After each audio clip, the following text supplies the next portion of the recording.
salah satu sumber daya yang kita miliki dengan nilai paling mahal. Karena setiap dia hilang, dia tidak akan kembali lagi. Berarti mahal banget dong. Tapi kita tuker dengan sesuatu yang bisa rusak, bisa hilang. Open mind and action. Coba deh cari tahu goal jangka pendek kalian yang bisa dieliminir untuk mempercepat goal jangka panjang. Ini salah satu kan, kita hari ini mau gimana caranya bikin rencana mencapai goal kan. Ada yang punya goal jangka pendek yang bisa ditunda. Kemarin baru aja timku sendiri mau beli iPhone, terus duitnya kurang, minjem perusahaan. Dah Allah, duit yang kamu punya buat beli Infinix, Xiaomi jadi, kenapa harus iPhone? Dia pertama bilangnya gini, soalnya ya HP yang ini lemot pak. Ya kalau lemot kamu butuhnya HP bukan iPhone. Ya dengan membeli iPhone itu kan kayak gaji 3 bulan. Berapa jam kerja itu? Membeli dengan waktu, capek loh. Waktu itu adalah salah satu sumber daya yang kita miliki dengan nilai paling mahal. Karena setiap dia hilang, dia tidak akan kembali lagi. Berarti mahal banget dong. Tapi kita tuker dengan sesuatu yang bisa rusak, bisa hilang. Kebayang? Rugi gak? Rugi banget. Terus kemana dong? Aku kalau udah kerja pakai kerja keras, aku pasti invest ke buku, ke apa, leher ke atas, sisa THR buat beli sepatu, buat beli buku lah. Buat beli e-course, buat beli workshop gitu lah. Sesuatu yang menghasilkan panjang gitu. Atau membeli aset-aset yang menghasilkan terus-terusan. Jadi aku sebenarnya tidak sedang menghabiskan waktu, tapi sedang memperpanjang usia. Dalam tanda kutip ya, usia finansialku. Ya, usia finansial. Bahkan sampai aku mati pun aku masih bisa menafkahi keluarga. Keren kan gitu harusnya kan. Coba cek deh. Jangan sampai belum mati aja udah setengah mati gitu. Gara-gara kebanyakan mendahulukan yang nggak penting. Sekarang kemarin cara mencapai goal. Banyak orang ada yang bikin resolusi tahunan, tapi kok lewat-lewat mulu. Pertama, kalau emang nggak semuanya tercapai, tenang aja, asal kamu benar-benar mengupayakannya.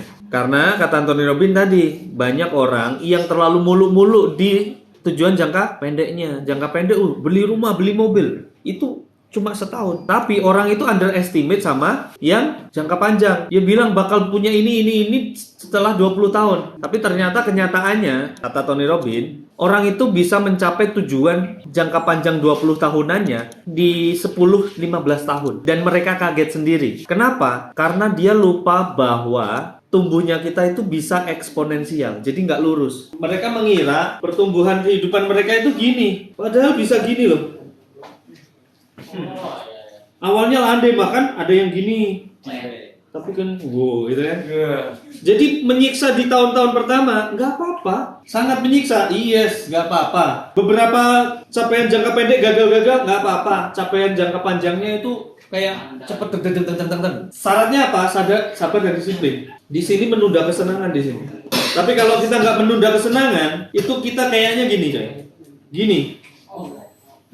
Tapi habis itu datar, hidup gak berubah-berubah gitu. Jadi pas temen kita, kok tambah kaya ya dia ya. Dulu aku pamerin sepatu loh gitu kerjaannya. Pamerin mobil baru loh, itu orang dulu miara tuyul kayaknya. Enggak. Ngepet kali ya? Enggak. Kamu yang terlalu glamor di awal-awal. Sampai gak punya passive income di saat kamu gak bisa kerja lagi gitu. Gak perlu kerja aja naik kekayaannya gitu kan. Itu penjelasannya kenapa tujuan jangka panjang itu sering underestimate gitu ya. Aslinya bisa lebih cepat. Kemarin kan tak contohin ya. Kalau kita punya 100 juta aja investasi, terus profitnya yang gampang aja ya 10%. 10% setiap tahunnya. Profit dari misal entah usaha, entah sawah kayak atau apapun. Itu kan aslinya ini kasarannya ya. Walaupun ini profit itu bisa naik bisa turun setiap tahunnya, tapi anggap aja kayak bunga ini. Walaupun aku nggak menyarankan Anda pakai deposito atau apapun yang pakai fixed rate kayak gini ya, enggak. Itu riba. Nah, ini berarti 100 juta tahun pertama jadi berapa? 110. Tahun kedua jadi 100 tambah 11 kan? Iya. 110 tambah 11 berapa? 121. Tahun ketiga 121 ditambah 12,1 kan? Berapa? 1,3 3,1. 133,1. Tahun keempat Tambah lagi 4. Kita biar ke gambar ya, eksponensial itu kayak gimana. Jadi kalian jangan takut bersabar dalam meraih impian. Banyak orang itu nggak sabar karena dia melihat kok dikit ya, mau kecil ya. Itu cuma awalnya teman-teman, awalnya doang. Ini kalau ngitungnya pakai hitung cepat, biasanya nggak kayak gini, nggak eksponensial. Ya itu cuma kalau 1 tahun dari 100 itu cuma 10%, berarti 8 tahun cuma dapat 80. Akhirnya 180 kan gitu ya? Iya. Ini di tahun ke-8 udah 200 lebih. Tahun ke-9, tahun ke-17 jadi 500 juta. Ini kalau digulung terus. Aset yang paling menghasilkan itu bukan uang. Aset yang paling menghasilkan tuh diri kalian sendiri. Beneran banget. Itu ribuan persen nggak ya? Puluhan ribu persen.